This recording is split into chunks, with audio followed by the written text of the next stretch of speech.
Évangile selon Luc, chapitre 10, passage 1, l'envoi des 72. Ensuite le Seigneur désigna encore 72 autres et les envoya deux par deux devant lui dans chaque ville et localité où il devait lui-même se rendre. Il leur dit aussi, la moisson est grande, mais il y a peu d'ouvriers. Priez donc le maître de la moisson d'envoyer des ouvriers dans sa moisson. Allez, voici, je vous envoie comme des agneaux parmi les loups. Ne portez ni bourse, ni sac, ni sandales, et ne saluez personne en chemin.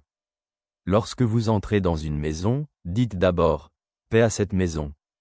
Si un homme de paix y habite, votre paix reposera sur lui. Sinon, elle reviendra à vous. Restez dans cette même maison, mangez et buvez ce qu'on vous y offre, car l'ouvrier mérite son salaire. Ne passez pas de maison en maison. Si vous entrez dans une ville et qu'on vous accueille, mangez ce qu'on vous servira. Guérissez les malades qui s'y trouvent et dites-leur, le royaume de Dieu s'est approché de vous. Mais si vous entrez dans une ville et qu'on ne vous reçoive pas, allez dans ces rues et dites, même la poussière de votre ville qui s'est collée à nos pieds, nous l'essuyons pour vous. Sachez toutefois que le royaume de Dieu s'est approché de vous. Réfléchissons à leur message. Dans cet extrait de l'Évangile, nous voyons Jésus envoyer 72 disciples en mission pour préparer la voie à sa venue. Jésus leur donne des instructions concernant leur mission, soulignant qu'ils doivent compter sur la protection de Dieu et l'hospitalité des personnes qu'ils rencontrent. Cette mission est pleine de défis, mais aussi d'opportunités immenses, car la moisson est grande et les ouvriers sont peu nombreux.